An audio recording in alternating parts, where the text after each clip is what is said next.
Bonjour et bienvenue sur Film et Série Recap. Nous allons aujourd'hui voir un film français de 2005, appelé « Ma vie en l'air ». J'espère que vous apprécierez. Le film démarre dans un cockpit d'avion sur le point de se crasher. On y rencontre notre protagoniste, Yann. Yann est un personnage plein de contradictions, mais notre histoire commence un peu plus tôt.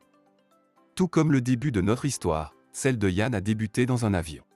Il est né dans un avion traversant le Pacifique pour Papette, ce qui lui permet d'avoir les vols gratuits à vie, mais lui coûta malheureusement sa maman. Yann a ensuite grandi avec son père qui l'idolâtrait près d'un aéroport, et 30 ans plus tard, il travaille en tant que brillant expert sécurité pour une compagnie aérienne où il évalue les pilotes. Yann ressemble en tout point à l'homme qui a réussi, il a une carrière, du succès avec les femmes, mais c'est sans compter sur son meilleur ami, Ludo. Ludo et Yann sont amis d'enfance et certains pourraient le considérer comme le point faible de Yann. Alors qu'à 30 ans, Yann a déjà une vie, un appartement et une carrière. Ludo, lui, va de petit boulot en petit boulot. Un jour livreur, un autre testeur de médicaments, ou encore acteur en pirate d'avion pour Yann. Ok, personne ne bouge. C'est un étonnement, d'accord? Et squatte, le canapé de celui-ci pour ce qui devait être qu'une semaine, s'est éternisé en 3 ans. Sans compter sa manie à un peu trop enjoliver la vérité. Plein de sushi. Et que soi-disant elle s'était mise à genoux, soi-disant. J'ai eu par la suite la version de Charlotte.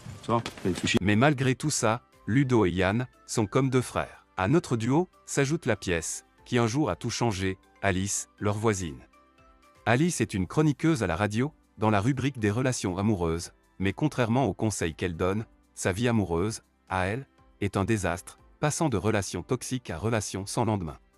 Yann est tout de suite attiré par elle, mais se retient, suivant une règle établie par lui et Ludo concernant les copinages avec le voisinage, après un incident qui leur a collé une voisine un peu trop intrusive. Salut! Salut. Te dérange pas?